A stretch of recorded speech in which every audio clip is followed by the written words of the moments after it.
Every day I wake up and I feel so alive.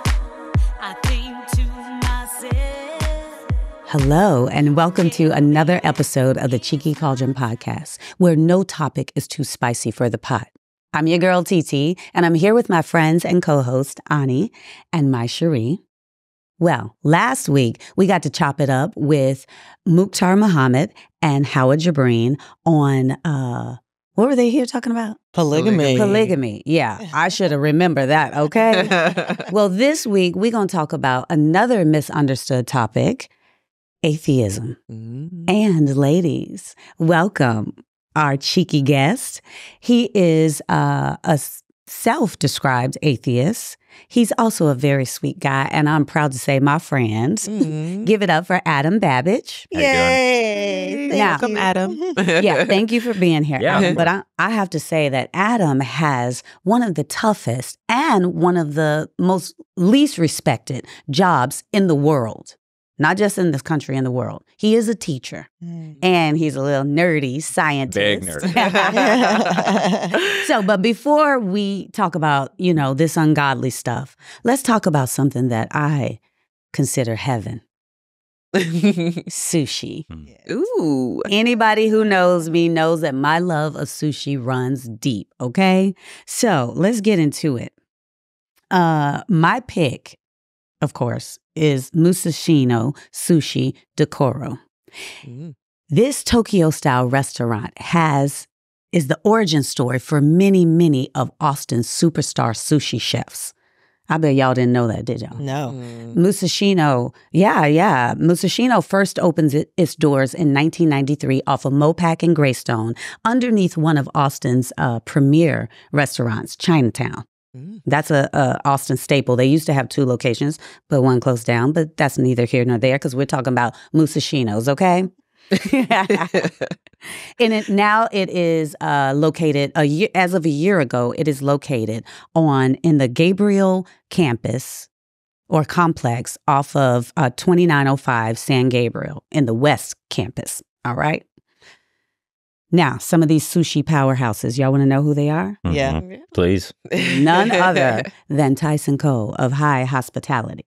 Whoa. Yes. Oh, wow. He got his start. He started there? He started at Musashino's. He did a traditional apprenticeship. I didn't know this because the story I got a long time ago was just that he was like, this out of work guy. He was washing dishes at Musashino's, and this sushi chef who was like Austin famous, Smokey, was training him. But no, he did an official traditional apprenticeship under Takehito Fuse. He was the owner of Musashino's. Then he traveled to Japan to expand his sushi studies. And then he ran Musashino's for a year before even opening his own restaurant. Wow. Which is now world famous. Yeah. Guess what it is? Uchi. We I love know. We love Uchi. Everybody We loves love Uchi. us some Uchi, but it We is do. like very personal. I think to me. anyone who knows who Tyson Cole is knows Uchi. Oh, yeah. Right? Yeah. That's crazy. Yeah. And so, but it has a very personal place in my heart because my husband and I went there for our very first date 18 years ago.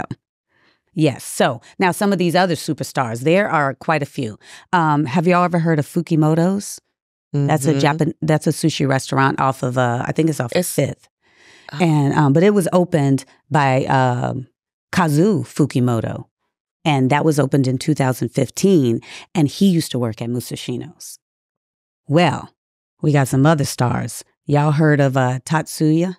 Yeah. I know that's your favorite. I do. She love her I little love ramen. ramen Well, these 2 Tatsuya. owners, Tatsu Akawa and Takuya Matsumoto, they created the lightning that is the ramen atmosphere in Austin. They used to work at Musashino's. Oh, wow. So it's all coming around full circle. yes, Yeah. yeah, It's right. like a launching pad. Yeah, it is. Yeah, yeah. I've been Bestowing crucial sushi knowledge upon up-and-comers is just one of Musashino's superpowers. They make some damn good food. Yeah. That's all I'm Sushi going to was say. really good. Yeah. Musashino's, one more thing, they serve a edome-style sushi. It is a style designed in 19th century Tokyo. And Musashino's is a suburb in Tokyo. I didn't know that. So that's where it got its name from. And they make their sushi with ashari rice and wild-caught seafood, and they pride themselves on their crafted sushi. And it was so good. So let's take a look at the video when we went to Musashino's. It's such a beautiful. They did have some cool artwork. Oh, yay. Edamame. Could eat bowls of that. I really like the way it was presented in that wicker. Yeah. I love it. And they even gave you a little thing to put your shells in. I know. Yes, that was really cool. Yummy. I don't think I tasted that. Yeah, that was good. delicious. And some heartfelt conversation. That was my favorite. Oh, that was that the plate presentation. of Look at it. heaven. They did great See, with look the at you, presentation. They did great with the presentation. Wow. Ooh, Oh yeah, they even had the Love wagyu it. beef. yes. And that roll was delicious look! too. I didn't even notice the little dragon at the head of it. We got a little footage at the end too. That was fun. Amazing. Yes. Cool. Yay! Yeah, for y'all out there in podcast land who can't see us, y'all missed it because that food looked delicious. My stomach's already I growling know. I kind again. of want some sushi after. Yes. So, And I gave our server a hug. oh, did you? Yeah, I gave her a hug. She was doing such a good job. I was like, "Can I hug you?" So, what did y'all think of Musashino's? I mean, we've all been there before, right? That was my have first you time. haven't been there yet. We've been to a couple before, Yeah. but I don't know if we've been to that exact. Yeah, I don't think so.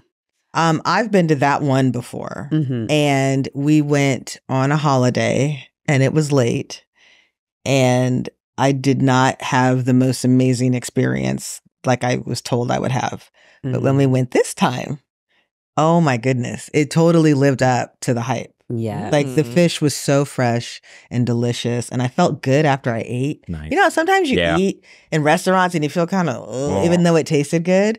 No, I felt like healthy and it was delicious. I really enjoyed it. Yeah. Mhm. Yeah. I haven't been at this new location, but when it was housed under Chinatown, I used to go there all the time because it's like right around the corner from my house. Yeah. So, but getting back reacquainted with it, it was really, really good. I thought it was a little dark in there for whatever reason. I Oh, you wasn't mean the feeling the atmosphere? vibe. Yeah, the atmosphere. I wasn't. I actually liked the vibe. I liked the bar. I liked the staff. But Mhm. yeah. Yeah. Well, But that's there were really two important sides things to it. know, though, Yeah. right? Yeah, Mhm. yeah. I mean, I like it because I think sushi, like y'all saw some of the decor, that's kind of what they do, you know. But there was two sides. We were sitting on, like there was nobody when we first sat down over there. So I think that might have lended to it that the other side was More lively. more lively and stuff like that. Yes. So, I don't know. But anyway, we enjoyed it. And if y'all get a chance, go check it out. So let's get down to the topic at hand. Yes. So I have to say, growing up, I was raised as Baptist, you know, and when I first heard the term atheist, I was like, it scared the bejesus out of me because I was like, I know, ba-doom-boo. CT always got the jokes, but I mean, how could anybody not believe in God? Right. Like, but you know, and I know that I have been on both sides of the coin because I have actually questioned the existence of God. And I think anybody out there who is a free thinker really would question that, you know, because it's something, God is not tangible. You can't see it. You can't, you know, feel it. Well, some people say you can feel it. And I guess, But you mean like with your hand? yeah, with your hand, you can't like touch it or whatever. So, but I would think like, you know, on those two sides of the coin, like, what makes a person believe in God? Is it just a knowing or is it a blind faith?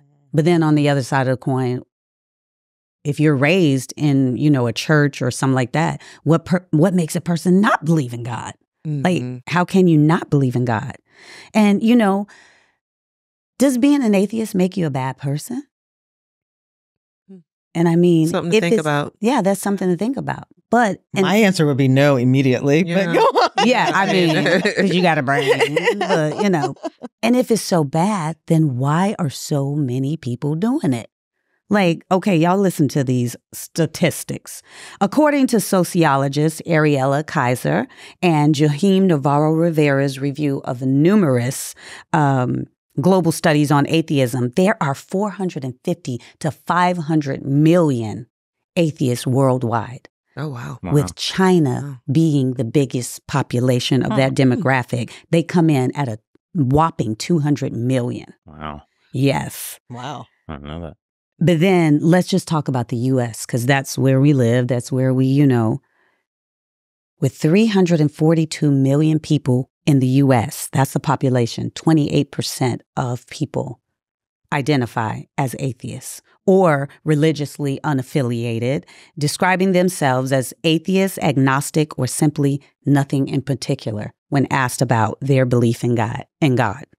So, Right. Even though atheism and being agnostic are two different things. I know. Well, it's atheist and agnostic, but we're talking in terms of all of these things together, religiously unaffiliated. Okay. So, but we're going to specify on atheism because that's what we're here to talk about. Sure. So, I read that atheism is not a belief system, nor is it a religion. Then what is it? Can you help us, you know, to define for everybody out there what atheism is? So for me, what it means, you know, I think that there are some people who, when they hear that somebody's an atheist, that they immediately go, well, how do you know that there's no God? So then we get into the question of knowing. What does it mean to know something? How I view the world, and I've picked this up from other scientists as well, is that what we know of the world exists on a continuum. So there's on one side probably almost certain true, and on the other side probably almost certainly not true. And things fall within that spectrum and can move within the spectrum the more evidence that we get. For example, you know, I'm a huge fan of dragons. I would love for them to be real, but they're probably on the probably not true side. It doesn't mean that one day we won't unearth a skeleton of an actual dragon and then et cetera. But right now, currently, dragons are on the probably not true side. Things like gravity, evolution, those are on the more probably true side, almost certainly true side, just because of the amount of evidence that we have in support of it. And we haven't found other explanations that have as much support for it. So going back to the question of atheism, for me, what it means is not that I know that there's no God, because I believe that that's something I can't know. I can't know for certain whether there is or is not a God. Mm-hmm. So for me, what it means to be an atheist is I have no evidence to believe that there is a God, in the same way that I have no evidence to believe that there are dragons. Should the evidence show up, I can slide it on that spectrum of probably true to probably not true. But for me right now, God, whatever deity, and we'll talk about the Abrahamic religions or whatever if we need to, but just the idea of some benevolent force is probably for me on the not true side. Mm. Okay. When you say benevolent force, I would like for you to define the way you feel that people in religion see God. Just to clarify what you don't have evidence of. Yeah. So I was raised in the church. I went through all the steps to become an official rubber stamped Catholic. I went through confirmation. I served the church. I used to believe. So, you know, I do see the positive aspects of what religion and faith can offer. I think that religion, in terms of belonging to a group, it's rooted in how our ancestors existed. So our ancestors were very tribal. To belong to a tribe increased your odds of surviving as opposed to being out of a tribe. So things that, like, we've all felt rejection before, right? Mm-hmm. And it physically feels bad. Well, there's a hypothesis out there that we've developed this feeling of rejection. So we don't do things that reject us from a tribe, because for our ancestors who didn't have that ability to say, oh, I should feel bad that I stole that from my neighbor. I should go apologize. If they didn't have it, they had a higher probability of being kicked out of the tribe and a higher likelihood of dying. So their descendants, selfish descendants, have a less chance, I guess, of being in the population. So going to the idea of morality, I'm going to circle back to... Yeah, because it sounds like you're talking about the creation of the superego, right? Like right. This idea of right and wrong. Right, and the right and wrong are atheists wrong? You know, there's plenty of studies out there that show that in mammals, and especially our close relatives of the apes, we humans are apes as well, that there is pro-social behavior, that there is feelings of empathy and comfort. So does a person need faith to be good? I would argue no. I would argue that there is a biological basis for pro-social behaviors tied to things like tribalism and staying in your tribe. But I think for some people, it helps them. I think that for faith, it helps them through hard times. I know that when people, the world's awful and awful things happen. So when something like that happens to somebody, having a faith system to rely on makes sense to them. And it makes sense to me too. I just don't happen to hold that belief. So, you know, the idea of a God being this caring, nurturing, intervening force. Is that what you were taught when you grew up? Yeah, oh, okay. That you could interact with God, that you could... Was God masculine or feminine when you were growing up? I was always taught that God was a dude. Okay. You know, it was this fatherly force in the universe that maybe judged you. Yeah, and kind of like what we see with, you know, a father. Right? We expect the father to be loving, but stern, set rules, issue punishments. So that's how I was raised to believe in God, was that he was this force up there he was our father. And so when you talk about being an atheist, you're saying, I don't have any evidence that this benevolent God in the sky, this man in the sky exists. Correct. And what I actually do have evidence for me, and I always try to bring it back to me. And you know, sometimes I've had... I don't teach this to my students. I want to be clear. Of course not. Nowadays, people are like, "What are they teaching my kids in school?" I'm like, I'm just trying to get them to pass their tests. I'm not trying to you know, sometimes like after the kids have graduated, they've asked me questions, and I said, just to be clear, I don't know that I'm right. I think I'm likely to be right. That's such a scientist answer. Right. I could be wrong, right? I'm like, I'm putting most of my eggs. I'm still investigating the theory. and I have seen people who grew up that did not believe and then became believers through something that happened in their life. So I always like to say to people, you may have evidence to something that I don't. And that's what you're basing your conclusions on. For me, not only do I not have evidence of a benevolent God, I don't have evidence of the God that I was taught, the all-knowing, the all-loving, the all-caring, because I see terrible things in this world. And I say to myself, okay, why does that happen? And it's often, you know, God works in mysterious ways, or that it's the devil working, or humans have free will. And I went, right, but if I had the power to create the universe, why wouldn't I erase evil? If I was the all-knowing creator, why wouldn't I do that? And then the answer is, well, because God is mysterious. We can't know that. And that's what clashes with my scientific brain. Because I go, I need to be able to investigate a claim. And if your claim is God has a reason for that, you just have to trust him. It's hard for me to do that. Yeah. So may I ask a question? Yes, please. So if you don't believe in this benevolent God, then do you believe in a higher power? Who created you? Who created the human race? Like, if you don't believe in God as what you learned from your religious upbringing, then do you believe in a higher power? I would still say no, in the sense of, I guess it depends on what you define as a higher power. Do I think I can interact with that higher power? No. Do I think that there is a place in another realm where I will see all my dead family members afterwards? No. Is it possible that there is a higher force that kind of started the Big Bang, pushed everything into motion, kind of like the architect, right?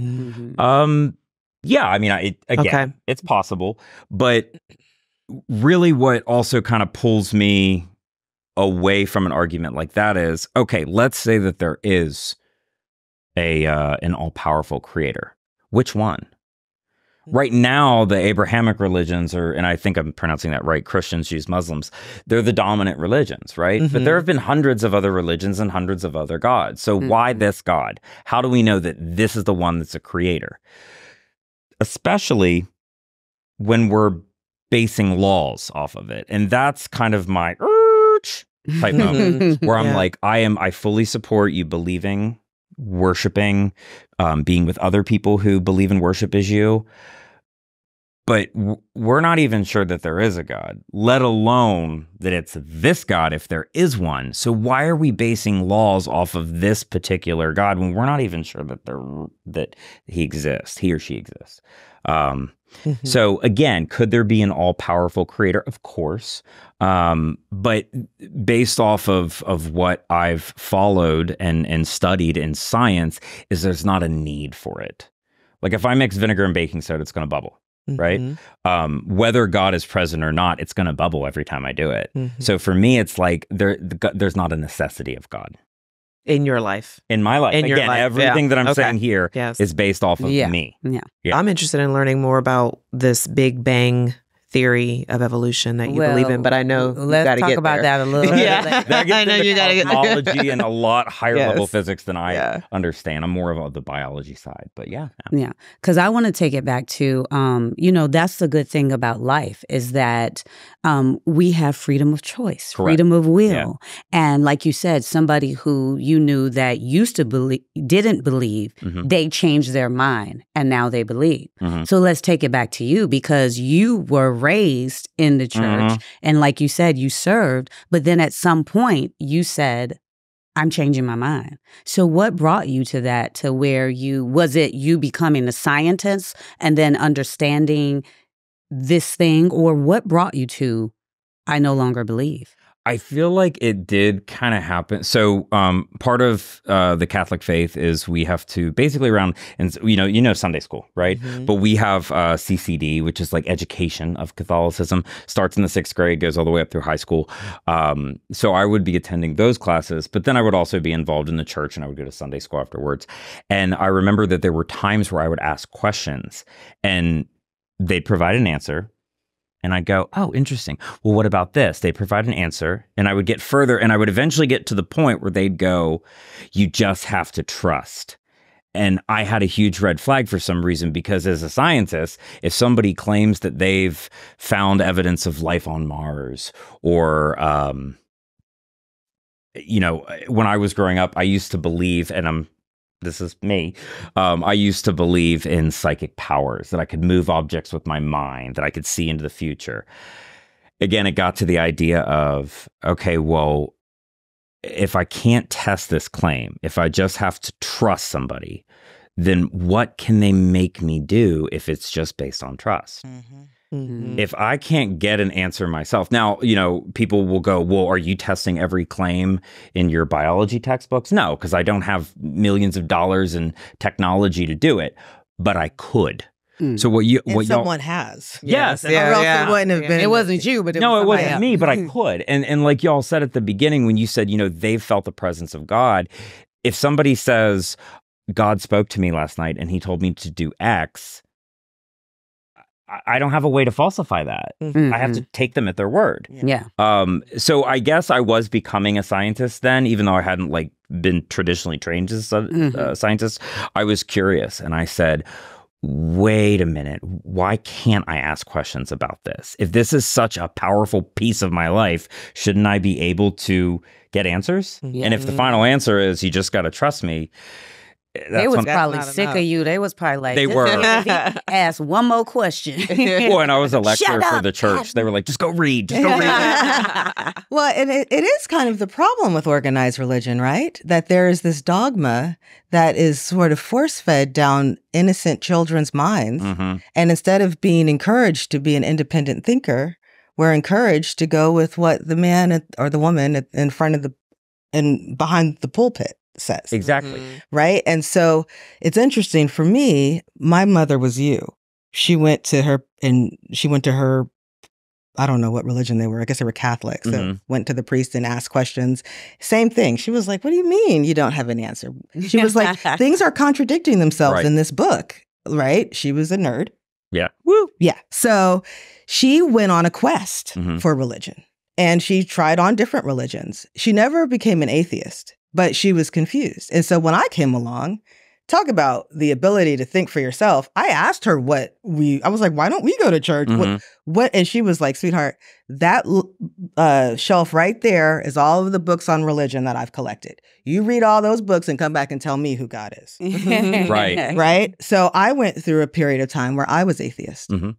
And actually what led me back to believing in God was science. Interesting. And that's why I asked what your definition was. Because my definition isn't the guy in the sky with the long beard who's a benevolent father. And that's what I was, yeah. Right. So my definition of God is energy. Okay. So that's what I believe in. I believe that there is a universal energy, and this energy that we have given the word love to, there's a universal high vibrating energy. That is my God, and that is what I worship. And so it really does kind of come down to semantics, because people could easily say, well, you're an atheist if you don't believe in the big daddy in the sky, right? Because I don't. Right. So I think science is so amazing, because for me, and I like to watch other, especially astrophysicists and quantum physics, I find so fascinating, because a lot of physicists say when you go deep enough into science and math and talk about God, you realize it's all the same thing.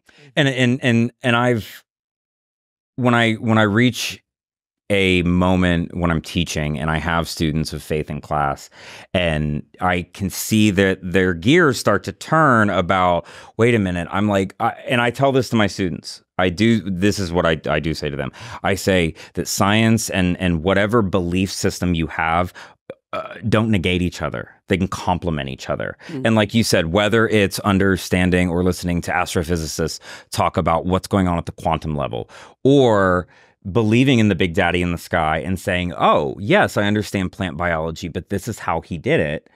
To me, it's not a problem. Being an atheist, I don't think I'm better than people. The issue that I have with a belief in God, if there is one, and I would argue that it really kind of only falls into the belief system of a figure in the sky that's watching us. Monotheism. Is the basing the laws off of it, right? Yeah. Your definition of God, to my knowledge, there's no politicians out there that are advocating a certain law based on energy and vibration. You know what I mean? It's based on what the Bible says, the Bible, Quran, or the Torah. So yeah, I think that as humans, we're animals and we're trying to make sense of the world around us, and we do define and come up with own definitions. I think that your definition of God, I've heard other people talk about before, about this energy. So, the idea of a God for me is not problematic. It's what do you do with that idea of a God? Exactly. Exactly. And that's what my feeling is too. I feel like there's so much hurt and abuse that's happened under the church. Right. The guise of, Right? Yeah. And it's like, oh, we're doing this because of our love and faith in this God. Like, then it's like, what? Because everything you guys are preaching about says you wouldn't do this. Exactly. Yeah. And you wouldn't behave this way. Exactly. But I just love that you're teaching children how to think. Like, I really think like science, philosophy, all these classes should be so important from the moment the kids hit kindergarten. Absolutely. And it doesn't, I have people, some of my best biology students have a strong and profound faith. Right. Because they've learned being a critical thinker doesn't have to disrupt that for me. I can, and it prevents the being taken advantage of by a snake oil salesman. Exactly. I tell the kids, I said, everybody understands money. So if somebody's going to say, hey, purchase this product, it's going to make all these dreams of yours come true, that you can look at it a critical eye and go, wait a minute, is that really how the world works? Yeah. Critical thinking. And so I wanted to touch on a little bit about separating church and state. And maybe that's why we need to do it because, like you said, these laws are based off of what they're getting in the Bible. And what is your take on that? You know, I don't think that a belief in God is bad, right? I don't think that it inherently comes with any problems. There are people who are, I guess, stronger atheists than me that would argue that it is. It is problematic to believe in something that you have no proof over. I hear their argument. I just don't feel as strongly about it. So, you know, that's kind of my argument is I'm not stepping into your life saying, well, you have no proof of God. You can't go to church on Sunday. Or you have no proof of that this was actually spoken to Moses. So why should we follow these 10 commandments? I like to let people live the it way also they sounds live. like you're saying stay curious, right? Like stay curious and open to any possibility. And that was another thing too that kind of steered me away from religion was I couldn't be curious. You can't be curious. I reached and the you're ending. shamed for it. You're shamed if for I curiosity. question God, my faith was weak. And I'm like, no, it's not. I believe in God. I want to know about this particular passage and why it contradicts. But you have to be saved. We got to save you. And that's how I grew up with knocking on doors. No, Jehovah's Witness. Oh, wow. Okay. And so we had to go and knock on doors and we had to save people, you know, the good word. We had to preach the good word to them, give them a pamphlet, save them because you're a lost soul.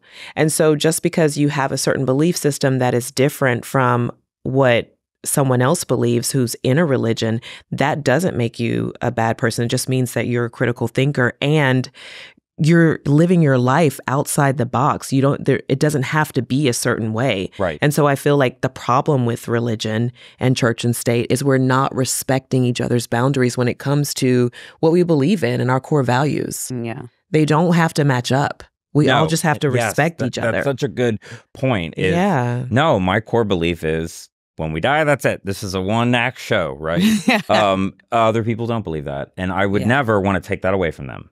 You know, some people are like, oh, would I ever entertain the thought of when something terrible happens to somebody and they're like, you know, God has a reason, that I would walk up to them and go, honey, God doesn't exist. This terrible thing Yes. No, I mean, for me, I look at it and I go, wow, terrible stuff happens. This is awful and it's sad. But for somebody whose faith in whatever energy or a deity helps them through something, I would never do that. So from a scientific point of view, I'm just curious. So the idea or the knowledge that our thought energy is energy, right? When you put thought out into the world, that's been tested, that there's an energetic vibration that happens. So what do you think happens to that energy when a person dies? So, you know, what I consider, okay, so like right now we're all sitting around having a podcast, talk, etc. We can explain everything that's happening right now with natural laws, how sound waves work, how the pressure on the auditory nerve is triggering an electrical signal that's going up to our brain that's being interpreted from all these neural connections as an English language. I mean, just like it's amazing how it works, right? So for me, what I believe of, you know, in terms of like, okay, so we're getting ready to approach the ecology unit. And one of the rules about ecology is that matter is eternal, but energy is it changes forms, right? You can't create or destroy energy. So it does change, right? So except for the guys that live down at the bottom of the ocean, everything on Earth relies on the sun. We do too, right? We eat the plants, we eat the animals, we eat the plants. So the energy flows into our ecosystem and it leaves as heat. So, and this sounds kind of depressing, but people go, okay, well, no, what I'm about to say is people say, okay, well, if you don't believe in heaven, how is this all going to end? And there's a hypothesis out there called heat death. So the coffee cups, right? You pour hot coffee into it. You come back in an hour. What's the temperature of your mug? Is it still hot? Cooled down. It's cooled down, right? Down, yeah. Because heat radiates out. Energy moves from an organized form to a disorganized form. Right. On a grand enough time scale, eventually we will reach the point of that cold coffee where energy can't be moved back into things like human beings. It will all have dissipated and evened out, and then nothing new will ever happen again. That's the depressing part to talk about. So yeah, for me, like, am I energy? I'm a system that obtains and uses energy. And right now we could even feel it on our skin. The energy is leaving my body as heat. That energy can never be reclaimed. We can't use the radiating heat energy to power microphones or whatever. So for me, what life is in terms of energy, it's a temporary pause in entropy. I'm trying not to get too technical. That's the Fibonacci approach, right? Like, we have this thing that grows, this energy that grows out, but it can't feed itself. It keeps pushing out and pushing out and pushing out until we are dust. Right. Right. So there's other theories, though. Again, of course, right. Absolutely. I'm sorry, but I'm just looking at you because we have never seen this nerdy side of Ani. No, I love it. I am like, ooh, yes. But Love it. also, too, on this side of it, y'all got to see that, like, when we're hanging out and we get Adam going, that these are the conversations that we're having sometimes, and he will geek out too. So, I will. And you know, my husband, he's I love him, and sometimes he's like, "Go away! I don't want to listen to it right now." But other times he'll ask me these questions, and we'll just sit and have these deep conversations. But I like it. This is how you expand, right? Right. Because I'm with you. I have what I understand right now, my understanding of the world. But I feel like I'm an ever evolving, growing being. As you should be, yeah. Right. And so that's why I like having these talks. And that's why I was curious with the energy that, right, cannot be destroyed, changing form, where you think it goes. And what you're saying is that it's this theory of heat, that it just pushes out so we die. Our thought energy just sort of dissipates. Right. And doesn't reform into anything. The atoms will. The molecules that make me up, those are theoretically eternal until protons decay, and that's like so far into the future we can't even do it, or can't even comprehend it. But again, going back to the idea of, am I right? Are you right? Who knows? But because neither of us know if we are definitively right, we shouldn't be making laws to force other people to follow our way of thinking. I totally agree. When my mother passed away, I was like, can you send me a message or something and like give me some evidence on the other side? And she's like, I'll try. Oh, you asked this to her before she died? I like that. I'm going to start doing that. Like, come on, Mom. I need some evidence. You're a test up. Yeah. You can get a message through Heaven's Gate. Yeah. That would be great. That would be right. Yes. Okay, so I heard you say something about some other people who were stronger atheists than you, which brings me to a point of, I had no clue that there were so many parts to being an atheist, like positive and negative. And then I found this whole list of it's like 6 different kinds of atheists. Grant, can we put that list up, please, so we can see that and talk about this? All right, so here we go. This is the list of different types of atheists. So the intellectual atheist. This type of non-believer seeks information and intellectual stimulation about atheism. They like debating and arguing, particularly on popular internet sites. I'm no longer on Facebook because the conversations got a little too rough. So I'm that minus the internet site. And they're also well-versed in books and articles about religion and atheism and prone to cite those works frequently, which we could see. We got a great conversation going on here. Okay, number 2 is the activists. These kinds of atheists are not content with just disbelieving in God. They want to tell others why they reject religion and why society would be better off if we all did likewise. They tend to be vocal about political causes like gay rights, feminism, and the environment and the care of animals. Then we got the seeker slash agnostic. And like we were talking about earlier, some, agnostic stuff, but we're really focusing on atheism. This group is made up of people who are unsure about the existence of God, but they keep an open mind and recognize the limits of human knowledge and experience. You're like an intellectual with a little dab of seeker. I think so, yeah. Because I'm like, well, I can't really be sure, but I'm pretty much I'm I'm like, okay, definitely number one. Not too much of a little two, because I don't really care if you believe. Right. Just don't. I step up when the belief's used as a weapon. When you That's when I impose your enter. beliefs. Right. Yeah. I'm like, Beliefs, yeah, yes. you do you. Yeah. You do you. That And makes sense. these seekers, they are regularly question their own beliefs and do not hold a firm ideological position. That doesn't mean this group is confused. They just embrace uncertainty, which, Yeah, I'm a little bit 3. Number 4, the anti-atheist. I left off the A on there. This group regularly speaks out against religion and religious beliefs, usually by positioning themselves as diametrically opposed to religious ideology.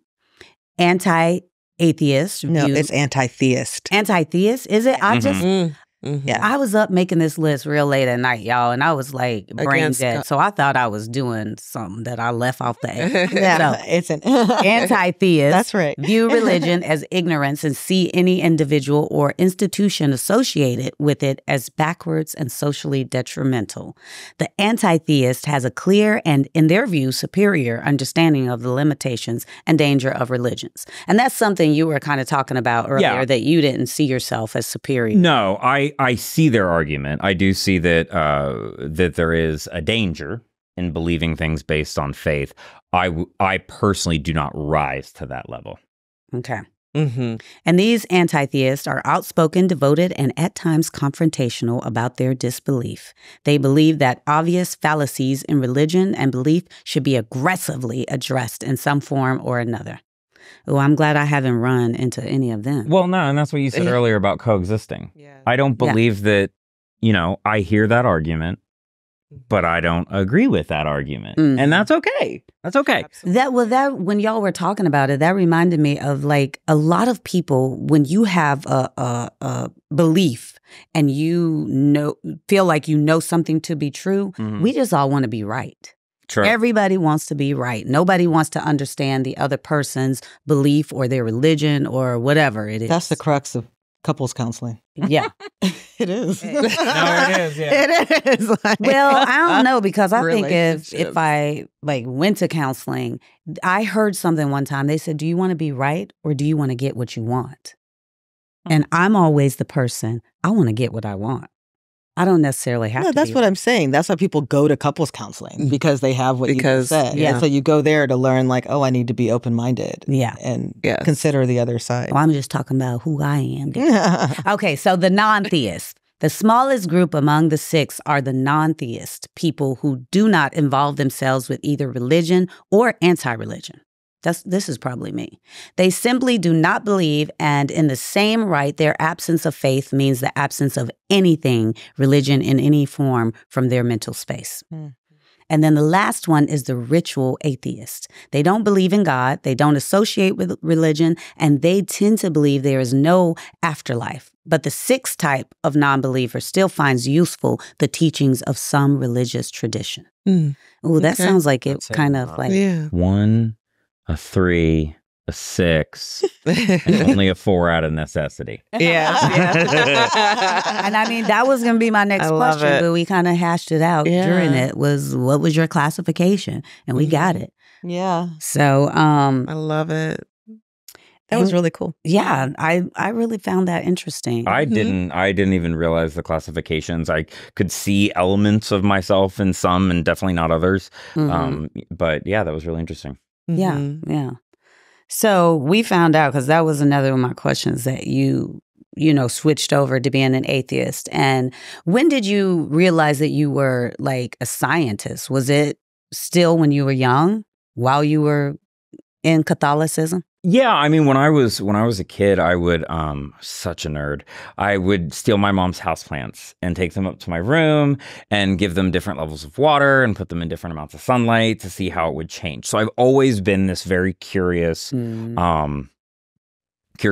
So what I teach my students is a scientist isn't somebody who aces an exam or wears a lab coat or memorizes all these equations. They're just somebody who is curious and asks questions. And from a teacher standpoint, this is very frustrating, that some of my best scientists are my worst students. No, my favorite, we just did it. the back to school to the teacher, whatever, the teacher conferences. Yes. It wasn't back to school. It was the teacher conferences. And my son's science teacher, he took like organic chemistry or something. And he's a good student, but he's not like super duper science geek. Right. And I'm like, you took organic chemistry? All right. Well, I loved that conference because the teacher was like telling me how excited he was about one of his tests and the results. And I was like, oh, great. What grade did he get? He goes, well, he failed the test. Yeah. He said, but the teacher was so excited. And he was like, I don't want him to get discouraged because he's doing everything he's supposed to do. He goes, unfortunately, we have to like, you know, have these things in grades and everything. He was like, but this is what science is. And I thought, I love this teacher. He was just so excited about the whole. And it's opening up his mind, like for new things, something that he didn't even know he might be interested in. Yeah. Being a teacher is really powerful. You can have a kid grow in a passion, or you can squash it. Yep. And I don't think that teachers intend always to be the villains, but just because the job is hard, I always have to remember that. It's like, I can make or break somebody's love of this stuff. Yes. And I've had plenty of students who wrote back who went, oh, you inspired me to go into genetics or blah, blah, blah. Cool. But I also think about, my God, I have to make sure I never steer somebody away from this because I'm having a bad day. Right. This is a very important position. Yeah. And you're in the public school system? I am in the public school, yeah. I teach high school biology. I do grade level bio for freshmen, advanced bio for freshmen, and then AP biology, which is the college level. Yeah. biology. Kudos to you. We need more teachers like you. This morning was like 8 a.m. I'm sitting out at the desk and drinking my coffee, and I'm planning a lesson that I'm going to teach on Tuesday. And he's like, why are you up so early? I'm like, because I had all these ideas and I wanted to get them down on paper. Yeah. Oh, I still love doing it. Yeah. That's amazing. Well, yeah. I love that you have a love for it, because some people go into teaching and they get jaded and then they just go like, you know, it becomes a task that they got to get up, they got to do the lesson plans, they got to go and be there with these kids that they don't necessarily like. Yeah. And I think that's the issue with teachers today. I just remember growing up, my teachers were the second line to parents. It's like our teachers literally cared. And I feel like I'm feeling that from you. Like, you actually care about your students, care about the content that you're putting out there, and you're expanding their minds to their potential. Yeah, right. I have to, it's a hard thing to do towards, like, you know, and I'm very cognizant of what I say to these kids. One, from are they going to hate science? Are they going to love science? But two, I also don't want to put my beliefs out there. One, from a legal standpoint, right? I don't want somebody coming back being like, this teacher is indoctrinating me. But also, too, I don't believe that that's how you learn. You have to stay open-minded. So I would never want to just give the one view to my students. Yeah, absolutely. Yeah. Well, Adam, I feel like a lot of scientists don't believe in God. And it's because of, you know, the science of it. And I know we did talk about it a little bit, but is there anything you want to leave people with, or expound a little bit more on it, the correlation between science and atheism? So, you know, to reiterate for the umpteenth time, speaking for myself, to me, what I have experienced, and I have some really good friends who have strong faith in God, and I will ask them questions. Hey, what about this? Not as like a ha ha ha, I gotcha. But I'm like, I'm literally curious. What do you believe about this? And sometimes they go, that is a great question. Let me read the Bible a little bit. Let me get you some answers back. And sometimes they go, I don't really have a good answer to that, but that's a really good question. So the dialogue between us is great, because neither of us is I'm not trying to prove to them that there is no God, and they're not trying to prove to me that there is. We're just two humans having a conversation. So I feel like from those conversations, I have those friends who have said, look, there is an element of faith to this. We have to believe without evidence. That's literally what faith is. Yes. Because scientists in their job, right, can't just go off of faith. We can't just make a claim and not have evidence to support it. We tend to gravitate towards a non-belief, just like we don't believe in dragons. Right? So I feel like that's why the majority of scientists, just because we're trained that way. I'm like, you want them dragons to be real so much, I really do. Like, and my students know that. Like, anytime they make an art project or they bring me something, it's got a dragon on it. So Well, yeah, Jasmine had a The dragon Wings of birthday Fire. yesterday. Have you read the Wings of Fire, that Fourth series? It's called Wings of Fire, and it's by the author is like Rutherford or Rutherland. I have a couple in queue. Yeah. I'm working through a series right It is now. phenomenal. You ever want to do a book podcast? Sign me up. But my daughter started reading because of this series. Like she tapped into like, I love to read based on this dragon Oh, I series. love She's when obsessed. kids Her whole party read. was about dragons yesterday. Yeah. Tell her I'm mad that I didn't get an invite. Yeah. I'll have to introduce y'all. Perfect. I Yes. would love that. I'm sorry, I interrupted. No, Yeah, I you're know. Dragons, good. 'cause I think we hit it. I think, for me at least, I feel like that's why scientists tend to be of the non-believing group, because in our lives, we don't believe things unless we have not personal evidence that other people can also test. So I may say, I have evidence. What is your evidence? Well, an angel spoke to me last night. Okay, but I can't test that. So it might be true, but I got to put it in the I can't test category, which for scientists, that's it's not something that we look down on. It's just that's not part of our world. Yeah. That's what I tell my students. I go, Can't I write don't a know. paper about it. Yeah, I don't know what started the Big Bang, but as a scientist, it's not my job to do that. My job is to follow what I can do in science, and it ends right at the Big Bang. We can't know what's before it, at least now, maybe later. Yeah. So then you need 6 other people who that same angel spoke to, and then that would be your evidence. Exactly. I'd be like, how many people spoke to this angel, and what did the angel say? We could put them in separate rooms, but again, that's kind of like that gets back to that. I think number 4, maybe. It's still qualitative. Yeah, and I don't want to like use science to dismantle somebody's belief. I will use science to dismantle the belief that their belief should govern other people. Yes. Yes. And I absolutely. love that part of it. I love that part of it. All right. Well, I got one more question. Cool. For our resident nerd. Not today. Well, no, Ani, I wanted to ask you that since most people are conditioned from birth to believe in God, if they come up against evidence that changes their mind, can that create some kind of existential crisis?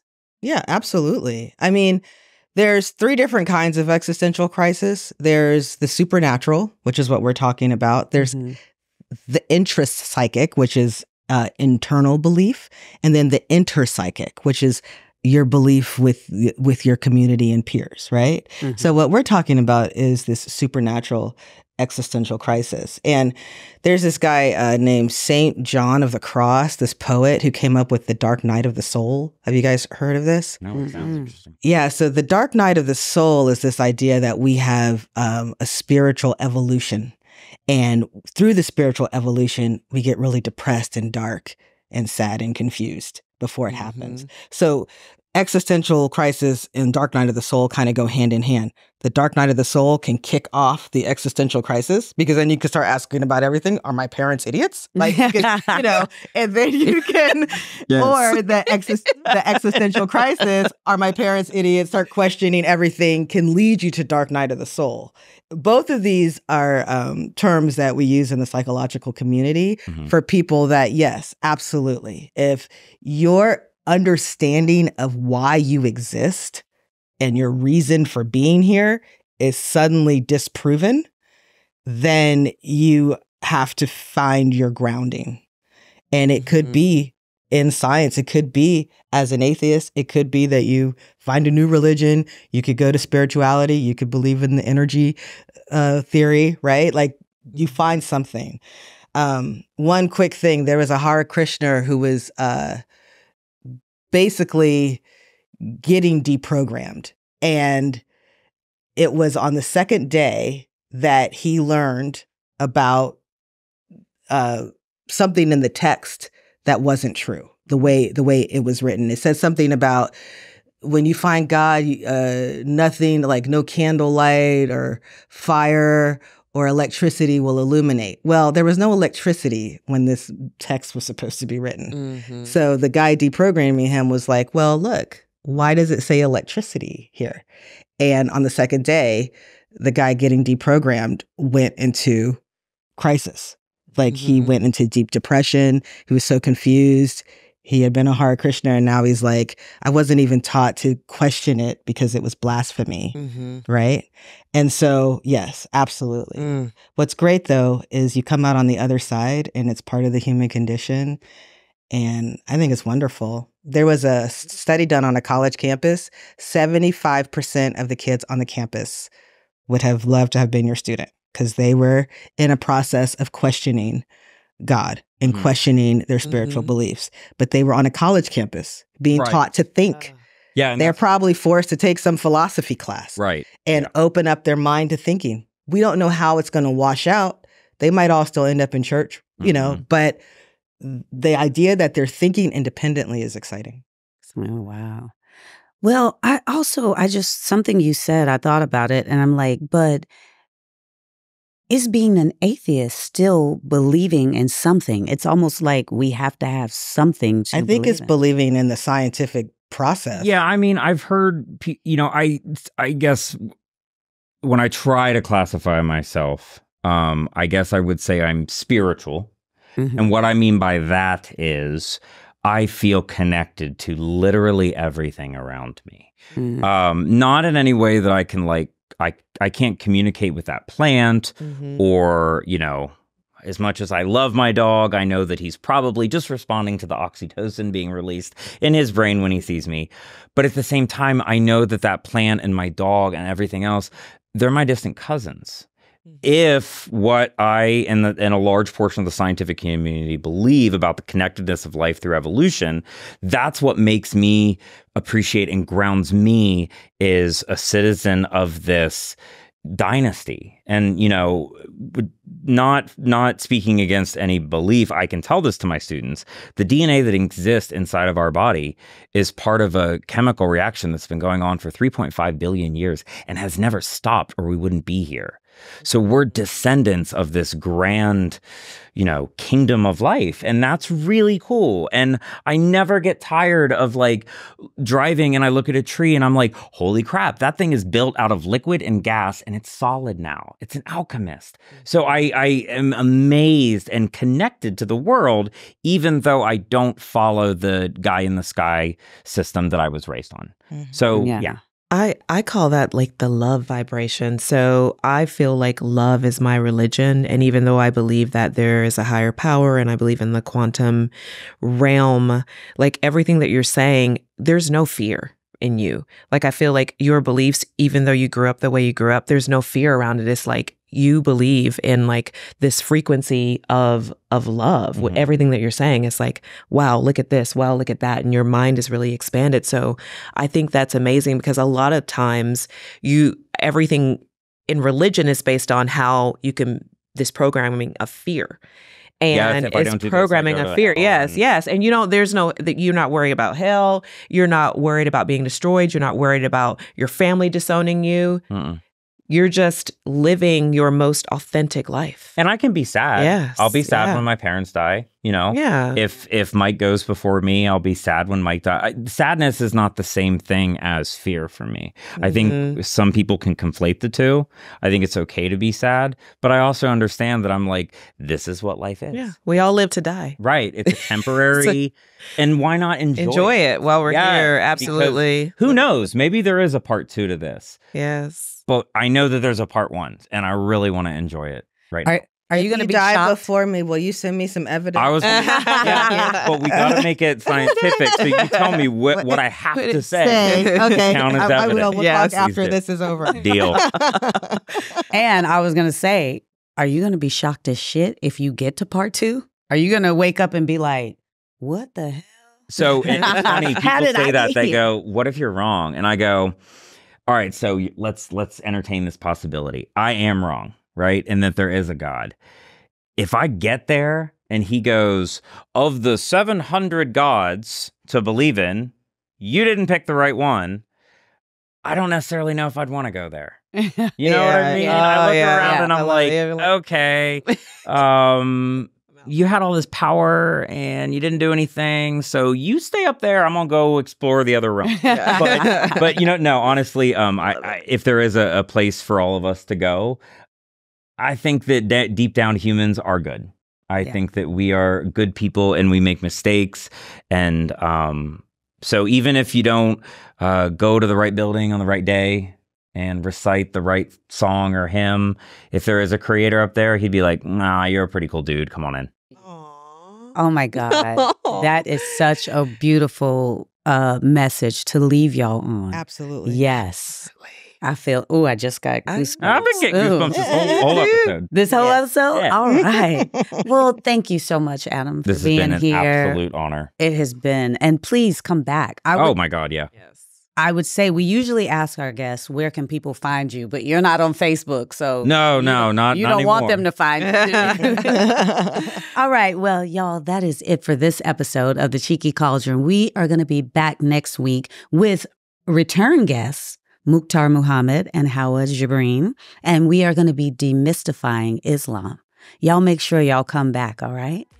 And go to our YouTube, subscribe, like, comment, and engage with us. We want to Share. hear what you got to say. Yeah, we want to hear from you guys. Yeah, and share it. Till next time. Peace out. Bye. It's my time.